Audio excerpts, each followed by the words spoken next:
ഈ വീഡിയോയിൽ നമ്മൾ ഡീൽ ചെയ്യാൻ പോകുന്ന വിഷയങ്ങൾ exposure, light metering, exposure compensation, factors deciding exposure compensations.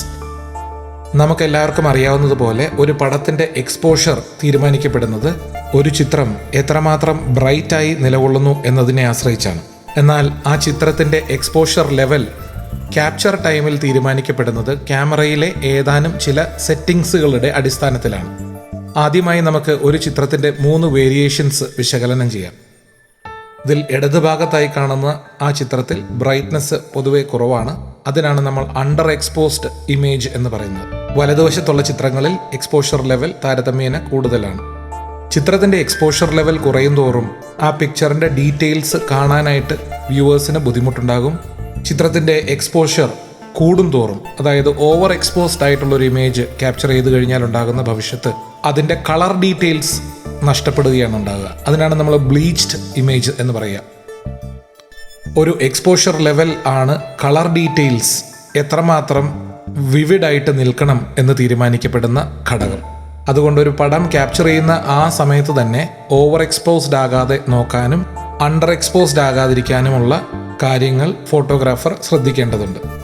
Exposure level ഒരു ഇത്തിരി കുറഞ്ഞു നിന്ന് കഴിഞ്ഞാലും അതിന് വേറെ ഓപ്ഷൻ ഉള്ളത് ക്യാപ്ചർ ചെയ്തതിന് ശേഷം കമ്പ്യൂട്ടർ സോഫ്റ്റ്വെയറുകൾ യൂസ് ചെയ്ത് ആ എക്സ്പോഷർ ബെറ്റർ ആക്കാനുള്ള ഓപ്ഷൻസ് പോസ്റ്റ് പ്രോസസ്സിങ്ങിലുണ്ട്. നേരെ മറിച്ച് ഓവർ എക്സ്പോസ്ഡ് ആയിട്ടുള്ള ഒരു ഇമേജിനെ സോഫ്റ്റ്വെയർ യൂസ് ചെയ്ത് ബ്ലീച്ചായ ഭാഗങ്ങൾ കറക്റ്റ് കളറിലേക്ക് കൊണ്ടുവരാനുള്ള ഇൻ്റലിജൻസ് സോഫ്റ്റ്വെയറിനില്ല. അതുകൊണ്ട് തന്നെ ഓവർ എക്സ്പോസ്ഡ് ആകാതിരിക്കാനുള്ള പ്രിക്കോഷൻസ് ആണ് കൂടുതലും ഫോട്ടോഗ്രാഫർമാർ ശ്രദ്ധിക്കേണ്ടത്. 2 തരം ക്യാമറകളാണ് പൊതുവെ ആളുകൾ യൂസ് ചെയ്ത് കണ്ടുവരുന്നത്. ഒന്ന് പോയിന്റ് ആൻഡ് ഷൂട്ട് ക്യാമറ എന്നറിയപ്പെടുന്നു. രണ്ടാമത്തേത് DSLR ക്യാമറ. മൊബൈൽ ഫോണുകളിലെ ക്യാമറയും പോയിന്റ് ആൻഡ് ഷൂട്ട് ക്യാമറകളും ഏകദേശം ഒരേ രീതിയിലാണ് വർക്ക് ചെയ്യുക. പോയിന്റ് ആൻഡ് ഷൂട്ട് ക്യാമറകൾ അഥവാ മൊബൈൽ ഫോൺ ക്യാമറകളിലെ എക്സ്പോഷർ ലെവൽ അതിൻ്റെ പ്രിവ്യൂ സ്ക്രീനുകളിൽ തന്നെ കാണാനുള്ള ഓപ്ഷനുണ്ട്. അതുകൊണ്ട് തന്നെ പ്രിവ്യൂ സ്ക്രീനിൻ്റെ കാലിബ്രേഷൻ വളരെ ഇമ്പോർട്ടൻ്റ് ആണ് ഈ എക്സ്പോഷർ ലെവൽ സെറ്റ് ചെയ്യുന്നതിൽ. അതുകൊണ്ട് തന്നെ ഇത്തരം ക്യാമറകളിൽ പ്രിവ്യൂ സ്ക്രീനിൻ്റെ കാലിബ്രേഷൻ, ബ്രൈറ്റ്നസ് കാലിബ്രേഷൻസ് വളരെ ആക്യുറേറ്റ് ആയിട്ട് നിന്ന് കഴിഞ്ഞാൽ നമ്മൾ എടുക്കുന്ന ഫോട്ടോയുടെ എക്സ്പോഷർ ലെവൽ സ്റ്റാൻഡർഡൈസ്ഡ് ആയിട്ടുള്ള ഒരു എക്സ്പോഷർ ലെവലായിട്ട് നമുക്ക് വിലയിരുത്താൻ പറ്റുള്ളൂ. ഇനി DSLR ക്യാമറകളെ കുറിച്ച് പറയുകയാണെങ്കിൽ അതിൻ്റെ വ്യൂ ഫൈൻഡറിലൂടെയാണ് ഫ്രെയിം കമ്പോസ് ചെയ്യാനായിട്ടുള്ള റെഫറൻസ് അഥവാ പ്രിവ്യൂ ഫോട്ടോഗ്രാഫറിന് ലഭിക്കുക. അതിനാൽ മിക്ക DSLR ക്യാമറകളിലും എക്സ്പോഷർ ലെവൽ നിർണ്ണയിക്കപ്പെടാനുള്ള ഒരു ഇവാലുവേഷൻ മീറ്റർ ഈ വ്യൂ ഫൈൻഡർ എന്ന് പറയുന്ന ഭാഗത്ത് ഡിസ്പ്ലേ ചെയ്യുന്നുണ്ട്. അതിനാണ് നമ്മൾ ലൈറ്റ് മീറ്റർ എന്ന് പറയുക. ലൈറ്റ് മീറ്ററിൽ പൊതുവെ ഒരു number scale, 0, positive axis, negative axis, current exposure level indicator ഇവയാണ് ഉള്ളത്. അതിനാൽ സാധാരണ ക്യാമറകളിൽ നിന്നും ഫോൺ ക്യാമറകളിൽ നിന്നും തികച്ചും വ്യത്യസ്തമായാണ് ഫോട്ടോഗ്രാഫർ എടുക്കാൻ പോകുന്ന ഫോട്ടോഗ്രാഫിൻ്റെ എക്സ്പോഷർ ലെവൽ നിർണ്ണയിക്കുക. ഒരു DSLR ക്യാമറ കംപ്ലീറ്റ് മാനുവൽ മോഡിൽ പ്രവർത്തിപ്പിക്കുന്നതിലാണ് ഫോട്ടോഗ്രാഫറിൻ്റെ എഫിഷ്യൻസി. അതിനായി വളരെ പ്രധാനപ്പെട്ട ഒരു സ്കിൽ ഫോട്ടോഗ്രാഫറിന് വേണ്ടത് ലൈറ്റ് മീറ്റർ നോക്കി എടുക്കാൻ പോകുന്ന ഫോട്ടോഗ്രാഫിൻ്റെ എൻഡ് റിസൾട്ട് തീരുമാനിക്കാൻ പറ്റുന്ന കഴിവാണ്. ലൈറ്റ് മീറ്ററിൽ എക്സ്പോഷർ ലെവൽ ഇൻഡിക്കേറ്ററിൻ്റെ പൊസിഷൻ 0 അടുപ്പിച്ചാണെങ്കിൽ നമ്മൾ മനസ്സിലാക്കേണ്ടത് എടുക്കാൻ പോകുന്ന ചിത്രത്തിൻ്റെ എക്സ്പോഷർ ലെവൽ ഒപ്റ്റിമൽ ലെവലിലായിരിക്കും എന്നുള്ളതാണ്. ഇനി ലൈറ്റ് മീറ്റർ ലെവൽ ഇൻഡിക്കേറ്റർ +2 അടുപ്പിച്ചാണ് അലൈൻ ചെയ്ത് കാണിക്കുന്നതെങ്കിൽ നമ്മൾ മനസ്സിലാക്കേണ്ടത് എടുക്കാൻ പോകുന്ന ചിത്രത്തിൻ്റെ എക്സ്പോഷർ ലെവൽ കൂടുതലായിരിക്കും, അഥവാ ഓവർ എക്സ്പോസ്ഡ് ഇമേജ് ആയിരിക്കും നമുക്ക് കിട്ടുന്ന റിസൾട്ട് എന്നാണ്. അതുപോലെ തന്നെ ലെവൽ ഇൻഡിക്കേറ്ററിൻ്റെ സ്ഥാനം -2 അടുപ്പിച്ചാണെങ്കിൽ നമ്മൾ മനസ്സിലാക്കേണ്ടത് എടുക്കാൻ പോകുന്ന ഇമേജിൻ്റെ റിസൾട്ട് അണ്ടർ എക്സ്പോസ്ഡ് ഇമേജ് ആയിരിക്കുമെന്നതാണ്. ക്യാമറയിലുള്ള ലൈറ്റ് മീറ്റർ നമുക്ക് പല മോഡുകളിലായി പ്രവർത്തിപ്പിക്കാൻ ഓപ്ഷനുണ്ട്. അതിൽ പ്രധാനപ്പെട്ടതായി spot metering mode, centre weighted average metering mode, evaluative metering mode എന്നിവയാണ്. ക്യാമറയുടെ വ്യൂ ഫൈൻഡറിൽ ഓട്ടോ ഫോക്കസ് പോയിന്റ് കാണിക്കുന്ന സ്ഥലത്തെ എക്സ്പോഷർ ഇവാലുവേഷൻ മാത്രമാണ് നമുക്ക് ഉദ്ദേശിക്കുന്നതെങ്കിൽ ലൈറ്റ് മീറ്ററിനെ നമുക്ക് സ്പോട്ട് മീറ്ററിംഗ് മോഡിലാണ് പ്രവർത്തിപ്പിക്കേണ്ടത്. സ്പോട്ട് മീറ്ററിംഗ് അനുയോജ്യമായി വരുന്ന ഏതാനും ചില ഉദാഹരണങ്ങൾ. ആദ്യത്തെ ചിത്രത്തിൽ മെഴുകുതിരിയുടെ ഫ്ലെയിമിലായിരിക്കും നമ്മൾ ഓട്ടോ ഫോക്കസ് പോയിന്റ് അലൈൻ ചെയ്ത് ഹാഫ് ക്ലിക്കിൽ ഫോക്കസ് ഷാർപ്പാക്കുന്നത്. അതോടുകൂടി ക്യാമറയുടെ ഇവാലുവേഷൻ, എക്സ്പോഷർ ഇവാലുവേഷൻ മീറ്ററിൽ ആ പോയിന്റിൽ കിട്ടുന്ന ഇവാലുവേഷൻ എന്താണ് എന്നുള്ളത് നമുക്ക് ഇൻഡിക്കേറ്റ് ചെയ്തു തരും. മറ്റ് 2 ചിത്രങ്ങൾ കൂടി സ്പോട്ട് മീറ്റർ ഇവാലുവേഷൻ എഫക്റ്റീവായി വരുന്ന സാഹചര്യങ്ങൾ ഇല്ലുസ്ട്രേറ്റ് ചെയ്യുന്നു. അടുത്തതായി centre weighted average evaluation mode എപ്പോൾ ഉപകാരപ്രദമാകും എന്നതിന് ഉള്ള ഉദാഹരണം. ചിത്രത്തിൽ കാണുന്ന പെൺകുട്ടിയുടെ ഡ്രസ്സിന്റെ കളർ വൈറ്റ് ആയതിനാൽ സ്പോട്ട് മീറ്റർ ഇവാലുവേറ്റീവ് മോഡിൽ നമ്മൾ ഫോക്കസ് പോയിന്റ് ആ ഉടുപ്പിൽ അലൈൻ ചെയ്ത് ഹാഫ് ക്ലിക്ക് ചെയ്യുമ്പോൾ ലൈറ്റ് മീറ്റർ ഇൻഡിക്കേഷന്റെ അടിസ്ഥാനത്തിൽ നമ്മൾ എക്സ്പോഷർ തീരുമാനിച്ചാൽ സബ്ജക്റ്റിന്റെ ഫേസ് ക്ലിയർ ആവണമെന്നില്ല. കാരണം ഫേസിൽ ഉള്ളതിനേക്കാൾ എക്സ്പോഷർ ലെവൽ കുട്ടിയുടെ വസ്ത്രത്തിനുള്ളതുകൊണ്ട് ലൈറ്റ് മീറ്റർ നമുക്ക് പറഞ്ഞു തരുന്ന എക്സ്പോഷർ ലെവൽ വസ്ത്രത്തിൻ്റെ ആ സ്പോട്ടിൽ കിട്ടുന്ന ഇവാലുവേഷൻ മാത്രമായിരിക്കും. അതുകൊണ്ട് സ്പോട്ട് മീറ്റർ ഇവാലുവേഷൻ്റെ അടിസ്ഥാനത്തിൽ ഇത്തരം ചിത്രങ്ങളിലെ എക്സ്പോഷർ ഇവാലുവേഷൻ തീരുമാനിക്കപ്പെടാൻ ബുദ്ധിമുട്ടാണ്. നേരെ മറിച്ച് ഫോക്കൽ പോയിന്റ് കുട്ടിയുടെ ഫേസിൽ അലൈൻ ചെയ്ത് ഇവാലുവേഷൻ മീറ്ററിനോട് ചോദിക്കുമ്പോൾ എക്സ്പോഷർ ഇവാലുവേഷൻ്റെ അടിസ്ഥാനത്തിൽ നമ്മൾ ഫോട്ടോ ക്ലിക്ക് ചെയ്ത് കഴിഞ്ഞാൽ കുട്ടിയുടെ ഉടുപ്പ് ഓവർ എക്സ്പോസ്ഡായി ഉടുപ്പിലെ കളറുകൾ ബ്ലീച്ച് ആകാനും സാധ്യതയുണ്ട്. അതിനാൽ ഈ സാഹചര്യങ്ങളിൽ കൂടുതൽ അനുയോജ്യമായി വരിക സെന്റർ വെയ്റ്റഡ് ആവറേജ് ഇവാലുവേഷൻ മോഡിൽ ലൈറ്റ് മീറ്ററിനെ പ്രവർത്തിപ്പിക്കുന്നതിലാണ്. അടുത്തതായി ഓവറോൾ ഇവാലുവേറ്റീവ് മോഡിൽ ലൈറ്റ് മീറ്ററിനെ പ്രവർത്തിപ്പിക്കേണ്ട സാഹചര്യങ്ങളുടെ ഉദാഹരണം. ഇത്തരം സാഹചര്യങ്ങളിൽ ഫ്രെയിമിലുള്ള ഏതാനും ചില വസ്തുക്കളിൽ മാത്രമല്ല ഓവറോൾ ഇവാലുവേഷൻ നമുക്ക് ആവശ്യമായി വരും. Exposure level of the entire frame need to be evaluated. അടുത്തതായി ലൈറ്റ് മീറ്റർ പറഞ്ഞു തരുന്ന എക്സ്പോഷർ ലെവൽ സാറ്റിസ്ഫാക്ടറി അല്ലെങ്കിൽ നമ്മൾ എന്താണ് ചെയ്യേണ്ടത്? അതിനാണ് എക്സ്പോഷർ കോമ്പൻസേഷൻ എന്ന് പറയുക.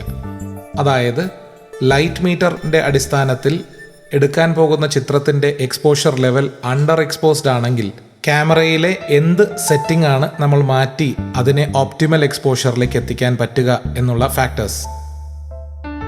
പ്രധാനമായും ഇതിന് 3 മാർഗങ്ങളാണ് ഡിജിറ്റൽ SLR ക്യാമറകൾ നമുക്ക് തരിക.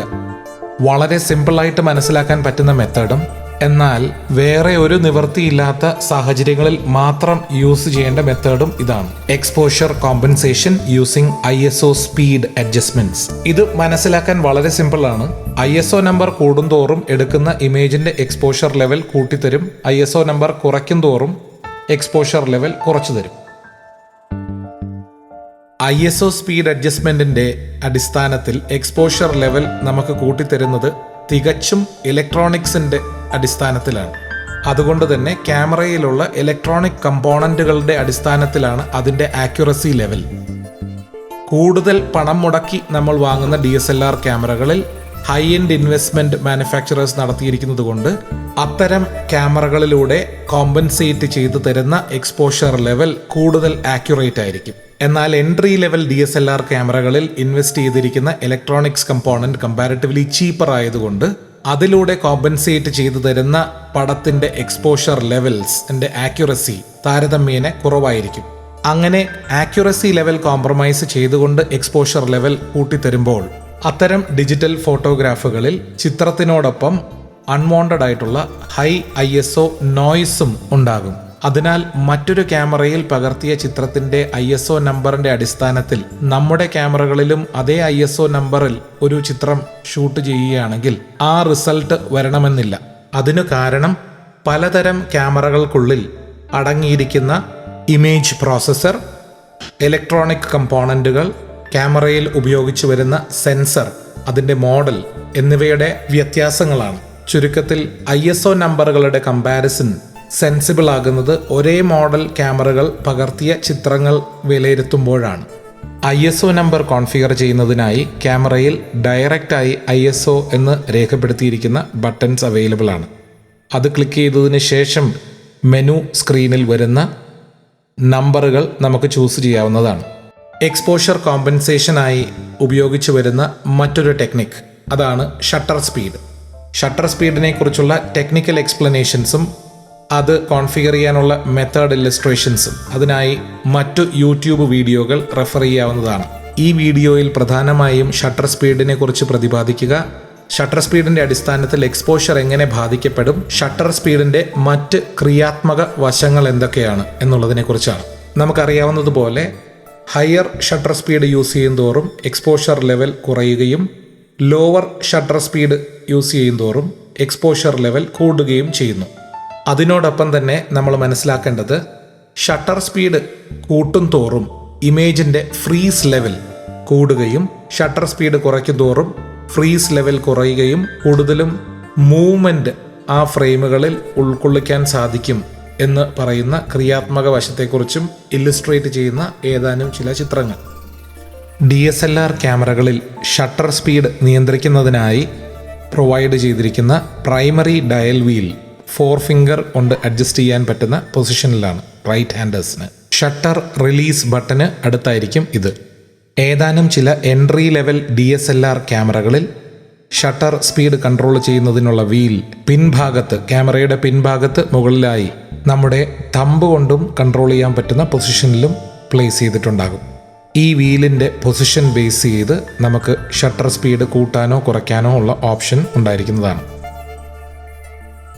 അവസാനമായും മൂന്നാമതായും എക്സ്പോഷർ ലെവൽ തീരുമാനിക്കപ്പെടുന്ന ഒരു ഘടകം കൂടി, അതാണ് അപ്പർച്ചർ ഡയമെൻഷൻസ്. അപ്പർച്ചർ ഡയമെൻഷൻസ് 2 ഘടകങ്ങളെ ബാധിക്കുന്നു. ഒന്ന് എക്സ്പോഷർ ലെവൽ. അപ്പർച്ചർ നമ്പർ കൂടും തോറും എക്സ്പോഷർ കുറയുന്നു, അപ്പർച്ചർ നമ്പർ കുറയ്ക്കും തോറും എക്സ്പോഷർ ലെവൽ കൂട്ടുന്നു.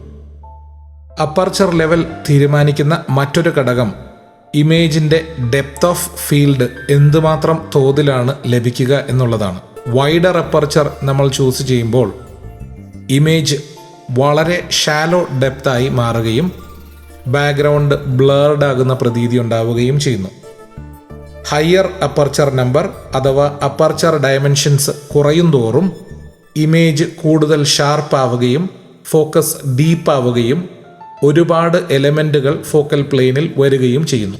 വീഡിയോയുടെ ഇടതുഭാഗത്തുള്ള ചിത്രത്തിൽ വൈഡർ അപ്പർച്ചർ നമ്പർ അഥവാ അപ്പർച്ചർ F നമ്പർ കുറഞ്ഞിരിക്കുന്നത് കൊണ്ട് ആ ഇമേജിൻ്റെ ഡെപ്ത് ഓഫ് ഫീൽഡ് വളരെ ഷാലോ ആണ്. വലതുഭാഗത്തുള്ള ചിത്രങ്ങളിൽ അപ്പർച്ചർ F നമ്പർ കൂടി നിൽക്കുന്നത് കൊണ്ടും നാരോ അപ്പർച്ചർ ആയതുകൊണ്ടും ഫോക്കൽ പ്ലെയിൻ വളരെ ഡീപ്പാണ്. അപ്പർച്ചർ നമ്പറിൻ്റെ അടിസ്ഥാനത്തിൽ ഡെപ്ത് ഓഫ് ഫീൽഡിൽ വരുന്ന മാറ്റങ്ങളെ കാണിക്കുന്ന ഏതാനും ചില ചിത്രങ്ങൾ.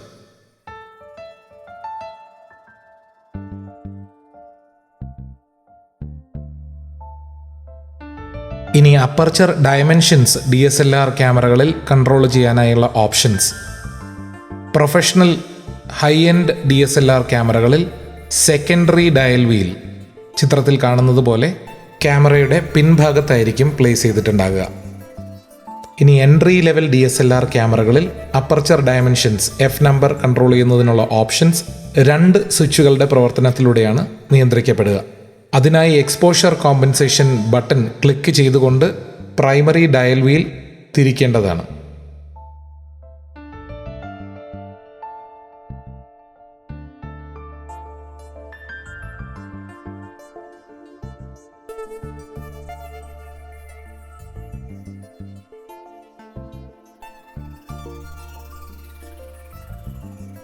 വീഡിയോയിൽ കാണുന്ന പ്രൊസീജിയേഴ്സിന് വ്യത്യാസമായി ഒരുപാട് സിറ്റുവേഷൻസുകൾ വരാവുന്നതാണ്. അപ്പോൾ ഈ പ്രൊസീജിയേഴ്സോ ഈ സീക്വൻസോ ആപ്ലിക്കബിൾ ആകണമെന്നില്ല.